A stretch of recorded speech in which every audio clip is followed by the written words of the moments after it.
HighBridge, a division of Recorded Books, presents A World on the Wing, The Global Odyssey of Migratory Birds, by Scott Weidensaul. Read by Mike Lenz. Publisher's note: in this audio edition you will hear references to images present in the print and ebook formats of the book. Prologue. Tundra may be the most gloriously comfortable mattress in the world. A little damp, it's true, which is why it's a good idea to wear rain pants and a jacket, even on a clear, chilly morning like this one. The sun just touching the peaks of the Alaska Range with pink-orange light.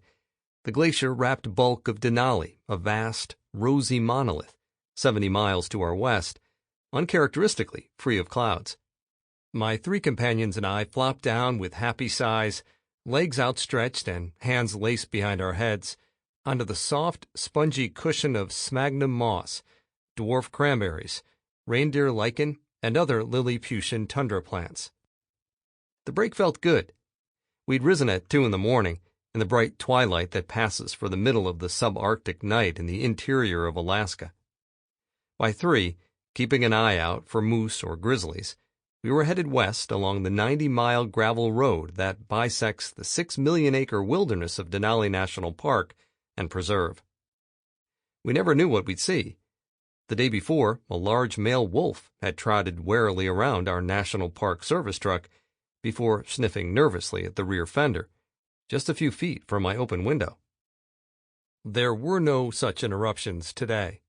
By 4 o'clock, 30 miles inside the park, we'd shouldered our packs and bundles of aluminum net poles, then trudged down a long slope to a sinuous willow thicket that snaked through a mile-long draw.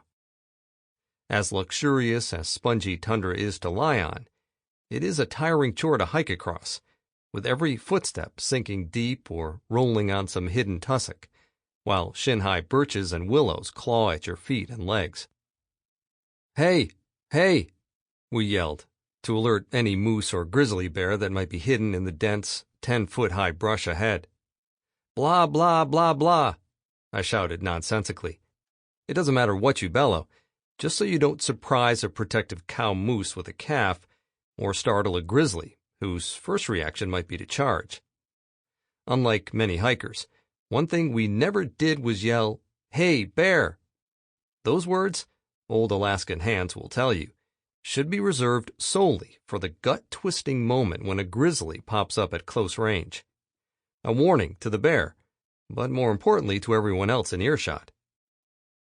As it was, all we alerted was a family of willow ptarmigan, half a dozen rotund brown fledglings that boomed off in as many directions while the mother grouse barked her displeasure. We shucked our loads, and I followed Laura Phillips, the park's avian ecologist, as she wormed her way into the seemingly impenetrable tangle of willows. Somehow, the moose had no trouble maneuvering in there. The wet ground was pocked with their saucer-sized tracks and piles of oblong droppings. But in the middle, we found a slender, lozenge-shaped meadow, just a few yards wide, blue with the stately flowers of monkshood and larkspur, its margins purple with spires of fireweed. We weren't looking for ptarmigan or wildflowers, though, but for thrushes, and not to watch, but to catch. After more than 3 decades of visiting Denali, I was helping to launch a new research project there to better understand the lives of the park's birds, which every year fan out across 3/4 of the Earth's surface on their migrations. Soon we had 3 40-foot-long mist nets radiating out into the brush. David Tomeo, with Alaska Geographic, and seabird biologist Ian Stenhouse, a transplanted Scot now living in Maine, who was once Audubon's director of bird conservation in Alaska, secured the net poles with guy lines of bright red parachute cord. I jammed a long wooden dowel into the ground mid-net and perched on its tip a painted, life-size wooden thrush decoy. Then I thumbed the controls of a battered old MP3 player from which emerged the buzzy, ethereal song of a gray-cheeked thrush. Our work finished for the moment, the 4 of us walked 10 or 15 yards up the hill, out of the willows and into the open tundra, and sank down to relax for a few minutes. Our hope was that a male thrush, hearing what sounded like an intruder in his jealously defended territory, would come barreling down through the shrubs and collide harmlessly with our delicate nets. Then we would carefully attach a tiny device, called a geolocator, weighing barely half a gram, to the small of his back. For the next year, it would record the bird's location as it flew to South America and back, giving us the first glimpse anyone's had into the specifics of this bird's epic migration. For the better part of a century, the only means scientists had of figuring out where birds traveled was by putting lightweight numbered bands on their legs and hoping to hear if the banded bird was ever encountered again. Banding is still a critical element of migration research. Some 70 million mallard ducks have been banded in the past century, for example, and 1.2 million of them recovered, mostly by hunters, providing data that help underpin our very successful management of waterfowl populations. But it's a long, slow slog if you're studying a rarely banded bird in a remote area. A bird that, unlike mallards, isn't legally hunted. In the past century, roughly 82,000 gray-cheeked thrushes have been banded in North America as a whole, but only 4,312 of them were in Alaska. And of those banded Alaskan thrushes, only 3 have ever been encountered again. One was caught close to where it was banded, one on its spring migration north through Illinois, and one heading south in the fall in Georgia. That's not much to go on. What banding data and observations we do have show that gray-cheeked thrushes are exceptionally long-distance migrants. Even though they weigh only about 30 grams, a shade more than an ounce, they travel from conifer forests and thickets in northern Alaska and the Canadian subarctic to South America and back each year. At least some of them cross the Gulf of Mexico in a 600-mile nonstop leap, while others may follow the long finger of Florida and then overfly the Caribbean. In winter, they disappear into the rainforests of northern South America, but we have only the sketchiest notion of where they go within that vast continent. But where banding struggles to fill in the blanks, newly miniaturized technology is opening exciting horizons in the study of bird migration. The geolocators we were using are just one example of tiny, relatively inexpensive tracking devices that are revolutionizing migration research. Instead of depending on satellite transmitters that cost $4,000 to $5,000 each, and which are, in any case, far too heavy for small songbirds, our geolocators weigh a fraction of a gram and cost just a few $100s each. Our team, headed by National Park Service ecologist Carol McIntyre, was starting a multi-year project to trace the migratory links between Denali and the far corners of the globe to which the park's birds fly. Our geolocators would give us the first opportunity anyone's ever had to track the actual route and destinations of the park's thrushes. But first, we had to catch some. We'd had easy success the previous week tagging Swainson's thrushes, which are abundant in the spruce forests of Denali. The closely related gray-cheeked thrushes, on the other hand, were proving to be a little more challenging, and we hoped that the use of a few extra nets might make a difference that morning. The tundra was almost too comfortable, and after about 15 minutes of waiting and dozing, I levered myself off the ground and trotted down the hill to the willows to see what we had caught. In one net, a male black-poll warbler hung head down in the cushioning mesh, another bird that makes an extraordinary migration from Alaska to the Atlantic coast of Canada and the northeastern United States, then south in a nonstop 90-hour flight over the western Atlantic to South America.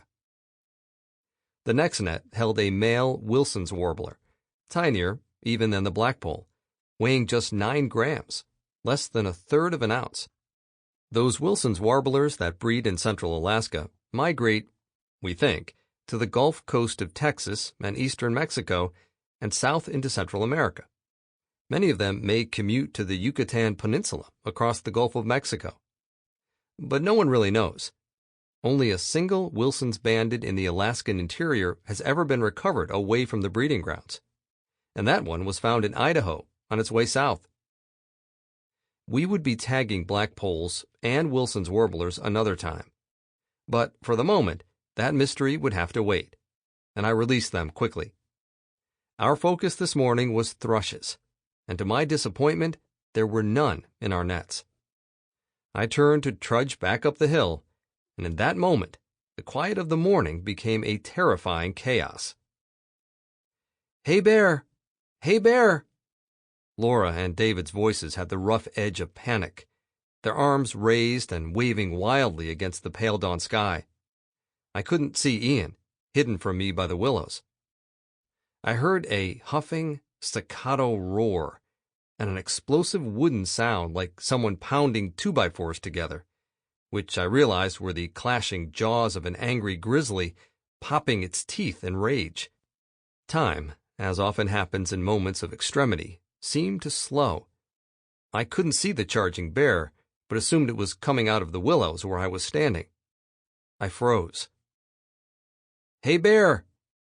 The roaring and popping sounds were much closer now, and the thicket was filled with the crashing of a large animal, very close and moving very fast. David bellowed, "Scott, get the hell out of there!" I bolted from the willows as the bear passed a few yards away, so close that I could hear its ragged woofing breaths and smell its pungent odor, but invisible behind the screen of brush. In seconds, I scrambled back up the hill to my friends. Turning, we saw the bear, a big female with a dark yearling cub in tow, burst out the far side of the willows and race away from us with the horse-like speed for which grizzlies are famous.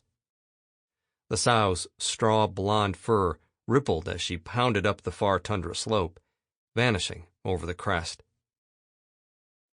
The story emerged in shaky, disjointed pieces. Everyone was still lying down when the bear emerged from the hidden draw, just 50 or 60 feet away and a little behind them. "I looked over to say something to Ian," Laura said, "and I saw this grisly head behind him. I said, 'Oh, shit.' We started to stand up, and she just charged." Ian was closest. "I heard you and David yell, but I couldn't move," he said in his Glasgow accent, shaking his head. I couldn't move." The grizzly crossed the distance in seconds. Only a few feet from Ian, the bear changed its mind. Laura and Ian both said they could see the fraction of a moment when the sow decided not to maul them, and turned instead to race down the hill, directly toward me. "It's ironic," David said, "that the one person who didn't see the bear coming is the one who was probably in the greatest danger of getting mauled." It took me a second to realize he meant me. Even for an angry grizzly, 3 people together is a lot to tackle. But alone and hemmed in by the willows, I would have been helpless if she'd spotted me just a few yards from her in the thicket and had decided to vent her frustration and fear. Laura drew a long, uneven breath and looked around. "You guys think we have any nets left?" The bear's path had been right through the middle of our array, but somehow the 400-pound sow and her cub had missed them. And whether because of all the commotion or because they'd fallen to the lure of the recorded song in spite of it, there were 3 gray-cheeked thrushes hanging in the mesh. Knowing the bears were safely gone, and with a sense of relief that we had something else to think about, we set to work. Placing the birds in lightweight cloth holding bags, we spread a small tarp on the damp ground and laid out our tools: banding pliers, clipboard, a spring scale, a small camera, and the first geolocator. The device was maybe 1/3 of an inch long, with a short plastic stalk poking out its rear that carried a light sensor. Small elastic loops stuck out to either side like rabbit ears. Laura removed the first thrush, gently caging it in her hand with its neck between her first 2 fingers. Gray-cheekeds are 2/3 the size of robins, lovely in their subtlety. Their upper parts are a cool olive gray, their off-white chests covered in brownish spots that look like watercolor gently seeping into thick paper. Attaching the geolocator took less than a minute. Ian worked an elastic loop high up one leg, to the top of the bird's thigh. With her thumb, Laura steadied the geolocator in the small of the thrush's back, while Ian slid the other loop up the opposite leg. Thus secured, The tracker rode snugly just above the bird's rump, all but the light stalk hidden beneath its back feathers. With practiced moves, Laura banded the thrush, a standard metal band on the right leg, and 2 colored plastic bands, yellow above orange, on the left. When Denali's migrants returned the next spring, the color bands would make it easier to relocate this and the other tagged thrushes, so we could recapture them, remove the geolocators, and download their data. One by one, we processed and released the thrushes, each of which flew back into the sheltering willows with nasal, scolding, "Gee-ear" notes. We packed up the gear, but as we rose to go, I realized Ian was staring out over the hills in the direction where the bears had gone. "You know what?" he said, his bright smile conveying a sense of cheerful discovery. "I didn't think my sphincter muscle was that strong." For almost 6 years in the 1990s, I followed birds up and down the Western Hemisphere, exploring the phenomenon of migration for a book called Living on the Wind.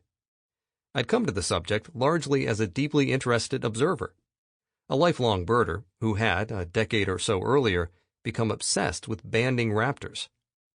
Initially, I must admit, the attraction to banding was largely the adrenaline-surging thrill of luring a goshawk or golden eagle out of the sky and into my nets, fly fishing in the air, on an epic scale, for prey with talons and a regal mastery of the wind. But with each hawk or falcon on whose leg I placed a band, and with each time one of those marked birds was recaptured or found dead in some distant place, adding a little more to our understanding of their migrations, I became more fascinated with the natural forces that push not just powerful birds of prey, but even the tiniest and seemingly most fragile warbler to cross immensities of space with a speed and physical tenacity that beggars human imagination. In the past 2 decades, science's understanding of migration, of the mechanics that allow a bird, alone and on its first journey, to find its way across the globe in the face of crosswinds, storms, and exhaustion, has exploded. To take just one especially mind-bending example, we've known since the 1950s that birds use the Earth's magnetic field to orient themselves. Ornithologists long assumed this ability was a sort of biological compass, and the presence of magnetic iron crystals in the heads of many birds seemed to bear this out. Except that those magnetite deposits actually appear to play little role in orientation. Vision, quite unexpectedly, does. Expose a bird to red wavelengths instead of natural white light, and it loses its ability to orient magnetically, regardless of what minute lumps of iron might be in its head. But just why this should be has baffled ornithologists since at least the 1970s. It now appears that birds may visualize the Earth's magnetic field through a form of quantum entanglement, which is just as bizarre as it sounds. Quantum mechanics dictates that 2 particles, created at the same instant, are linked at the most profound level. That they are, in essence, one thing, and remain entangled with each other so that regardless of distance, what affects one instantly affects the other. No wonder the technical term in physics for this effect is spooky action. Even Einstein was unsettled by the implications. Theoretically, entanglement occurs even across millions of light-years of space. But what happens within the much smaller scale of a bird's eye may produce that mysterious ability to use the planetary magnetic field. Scientists now believe that wavelengths of blue light strike a migratory bird's eye, exciting the entangled electrons in a chemical called cryptochrome. The energy from an incoming photon splits an entangled pair of electrons, knocking one into an adjacent cryptochrome molecule. Yet the 2 particles remain entangled. However minute, the distance between them means the electrons react to the planet's magnetic field in subtly different ways, creating slightly different chemical reactions in the molecules. Microsecond by microsecond, this palette of varying chemical signals, spread across countless entangled pairs of electrons, apparently builds a map in the bird's eye of the geomagnetic fields through which it is traveling. That's by no means the only gee-whiz discovery. Researchers have found that in advance of their flights, migrant birds can bulk up with new muscle mass without really exercising, something humans would love to copy. Because a bird's muscle tissue is all but identical to a human's, the trigger must be biochemical, but remains a tantalizing mystery. They also put on so much fat, in many cases more than doubling their weight in a few weeks, that they are, by any measure, grossly obese, and their blood chemistry at such times resembles that of diabetics and coronary patients, except that they suffer no harm. Nor do birds flying nonstop for days suffer from the effects of sleep deprivation.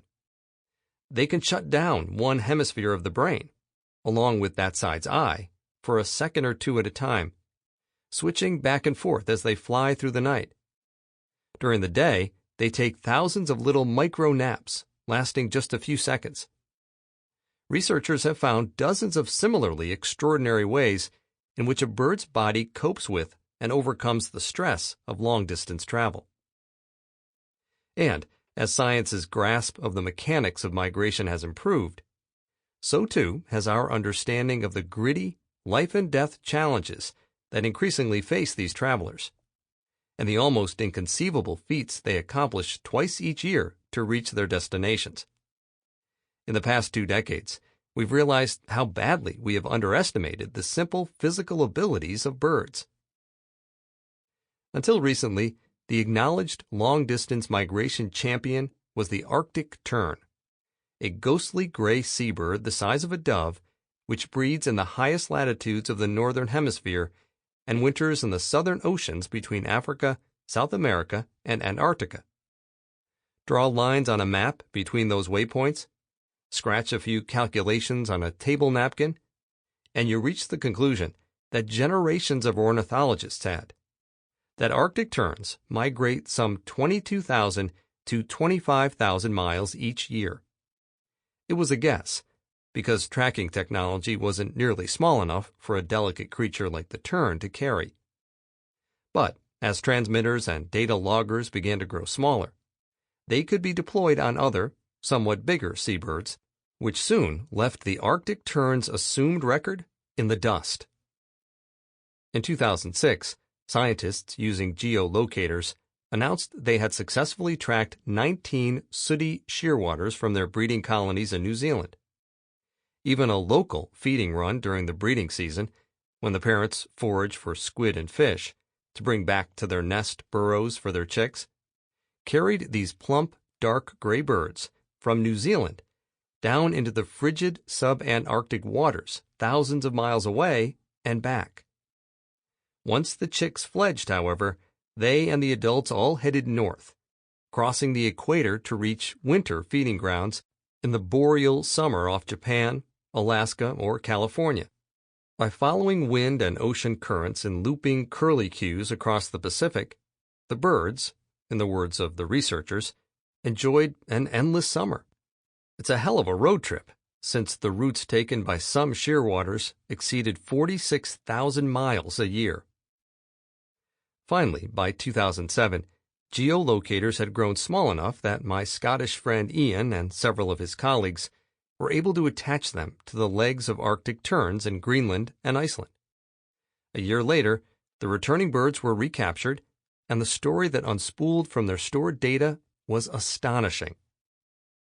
The first surprise was that the terns took one of 2 dramatically different tracks south, regardless of their colony of origin. Some veered east to the northwestern bulge of Africa, then angled back across the narrowest part of the Atlantic to the coast of Brazil, before continuing south to the Weddell Sea along the Antarctic Peninsula. In spring, they migrated to the waters off southern Africa, then across the Atlantic again to northern South America, and finally on to the North Atlantic, a figure 8 inscribed on the planet by endlessly beating wings. For some reason, other terns from the same colonies instead shadowed the coast of Africa, almost to the Cape of Good Hope, then either crossed the Southern Ocean to the Antarctic coast, or followed the screaming gales of those high, storm-raked latitudes for thousands of miles farther east, south of the Indian Ocean. In all, Ian and his colleagues found that even the least ambitious of their terns migrated at least 37,000 miles a year, though some traveled almost 51,000 miles a year, a new long-distance record, and more than twice what scientists had once assumed was possible for this species. And just to cap that, 3 years later, researchers who had tagged Arctic terns in the Netherlands found that those birds were traveling up to 57,000 miles a year, reaching the waters off Australia and using staging areas in the Indian Ocean, where, it turns out, tagged terns from the coast of Maine also gather. Any seabird biologist will admit, especially after a beer or two, that no one really has a clue what the true limits of tern migration might be. Many other assumptions about migration have been turned on their heads in recent years. It's the nature of the beast. Ecology is an almost perversely complicated subject, and every layer of the onion that we peel back just reveals further complexities. 20 years ago, North American ornithologists who had assumed the biggest challenge for migratory songbirds lay in the loss of wintering habitat from tropical deforestation, were coming to grips with a problem much closer to home.